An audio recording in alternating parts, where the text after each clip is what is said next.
This isn't just a cat. It's $20 million of your tax dollars with a tail. A furry, four-legged surveillance device designed to be the ultimate Cold War spy.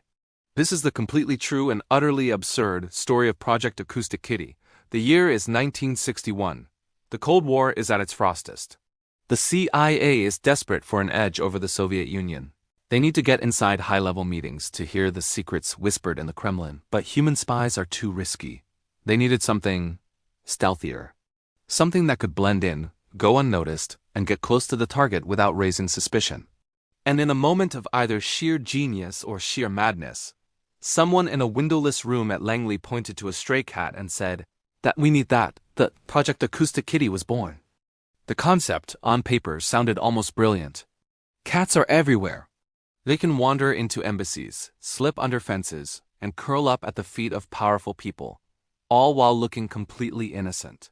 The plan was simple: turn a common house cat into a walking, purring microphone. What could possibly go wrong? Apparently, the CIA had never actually met a cat. The task fell to the agency's Directorate of Science and Technology.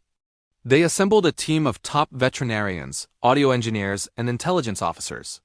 Their mission: to surgically implant a sophisticated listening device into a living, breathing feline. This wasn't just a matter of strapping a bug to a collar. No, that would be too easy. The plan was far more invasive. A tiny microphone was to be surgically implanted in the cat's ear canal. A small radio transmitter would be placed at the base of its skull, and a fine wire antenna would be woven, almost invisibly, through its long fur, all the way down its tail. The cat's own body would power the device, a complex battery system designed to last for short-term missions. The surgery alone was a marvel of miniaturization and medical pioneering, pushing the boundaries of what was thought possible. It took a team of surgeons hours to carefully place the components without damaging the cat's delicate hearing or nervous system. After 5 long years of research and development, and a budget that ballooned to an estimated $20 million, they finally had their prototype. A perfectly normal-looking gray and white female cat, who was now, technically, a cyborg. Asset 001, the world's first acoustical kitty. Now came the hard part: training. You see, implanting a microphone is one thing. Getting a cat to do what you want is another thing entirely. The CIA operatives, men used to commanding soldiers and directing covert operations, were now faced with their most unpredictable agent yet. They set up elaborate training exercises.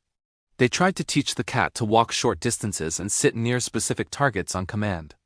But the cat, being a cat, had other ideas. Declassified memos from the project read like a surreal comedy. Asset 001 is ignoring the briefing. Asset 001 is now chasing a moth. Asset 001 appears to be taking a nap in a sunbeam. The biggest problem was what the scientists called the hunger factor.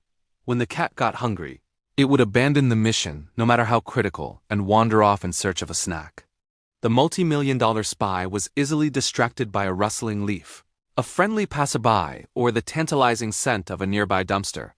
The trainers were at their wits' end. They spent countless hours trying to direct the cat, only to watch it lick its paw, chase its own tail, or simply walk in the opposite direction of the target. One report lamented that they could train the cat to move short distances, but controlling its motivation and focus was proving to be an enormous, and perhaps insurmountable, obstacle. Despite the disastrous training sessions, the project leaders were under pressure to show some results. They decided it was time for a field test, a real-world mission. The target was chosen: 2 men, suspected of being foreign intelligence officers, who regularly met on a park bench in a quiet Washington, D.C. park. The plan was to release the acoustic kitty nearby and have it casually saunter over to the bench, where its internal microphone would pick up their conversation. The day of the test arrived. A black, unmarked van pulled up near the park. Inside, the team was on edge. The lead agent, a man in a stiff suit and sunglasses, gently held the cat. The target was in sight. The 2 men were on the bench, deep in conversation. This was it. The culmination of 5 years of work, millions of dollars, and countless hours of trying to stop a cat from napping. The van door slid open. The agent carefully placed the cat on the sidewalk. He gave it a gentle nudge in the direction of the bench. The cat took a few steps, looked around, and then, with the focused determination it had never once shown in training, it darted out into the middle of the street. At that exact moment, a classic 1960s yellow taxi came speeding around the corner. In an instant, it was over. The $20 million surgically enhanced cyborg spy cat was immediately hit by the taxi.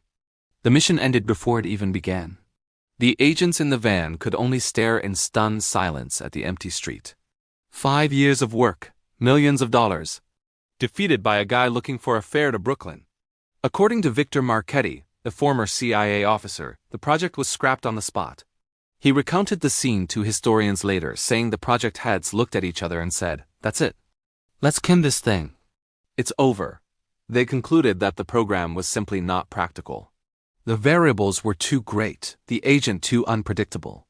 The final damning verdict in the declassified documents was that the project was a remarkable scientific achievement, but the environmental and animal-specific factors were too difficult to control.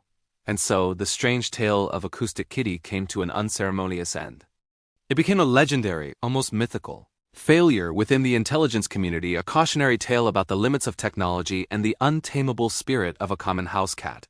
The project was officially cancelled in 1967, and its records were locked away, destined to become one of the most bizarre footnotes in the history of espionage. When the documents were finally declassified in 2001, the public learned for the first time about the CIA's feline folly. It sounds like something out of a spy movie parody, but it was all too real. It serves as a hilarious reminder that even the most powerful and secretive organizations on Earth can be humbled by the simple, unwavering, and gloriously independent nature of a cat.